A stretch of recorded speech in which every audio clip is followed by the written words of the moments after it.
How closely are you following the conflict in the Middle East?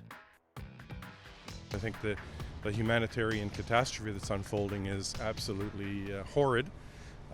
Eventually, the two sides, I think, have to stop fighting and develop a two-state solution. But what I find is also horrible here is seeing our Jewish neighbors fearing for their own safety in our country because of something that's going on somewhere else. These are Canadians; they should feel just as safe as we do. Well, I am following that. Yeah, I went to a couple of. Do you say it's demonstration? Yeah. So I went to a couple of demonstrations. My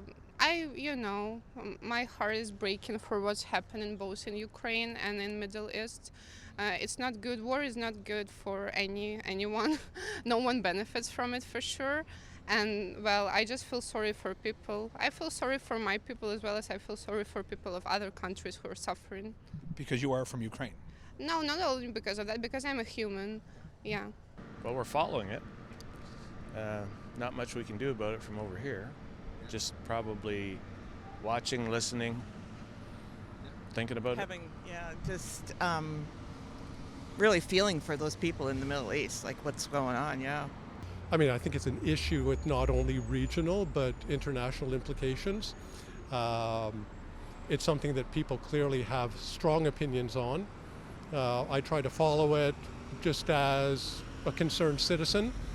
And clearly, as I say, it generates strong opinions, and there are people here who have opinions one way or another, either because they're directly connected to people in the Middle East or members of diaspora communities. So it's simply something you're going to encounter. I don't see how you can avoid it unless you're going to lock yourself in your room.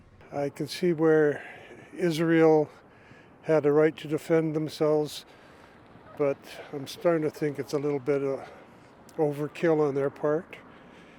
You got to get Hamas, but you can't be killing all these innocent people and children.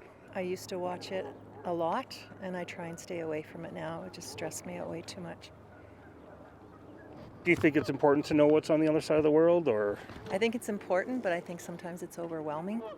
So I think sometimes we need to take a break. Not a lot. Not really. Is there a reason why we're not? No, there's no real reason why. We don't watch a lot of news on the TV. So anything that I'm following is just whatever I'm reading in the newspaper. Hope people dying is either side is terrible. Would wish it could just stop, but I don't know what the answer to ending the violence on both sides is. Snippets and stuff, discussions here and there with amongst friends and family and such. But typically I know it's a very sensitive topic. Not extremely closely. I've looked into it a little bit, but between school and stuff, I haven't been really paying attention too much, but I see what's going on. A lot more of my friends are following it. I'm trying to stay as neutral as I can, really.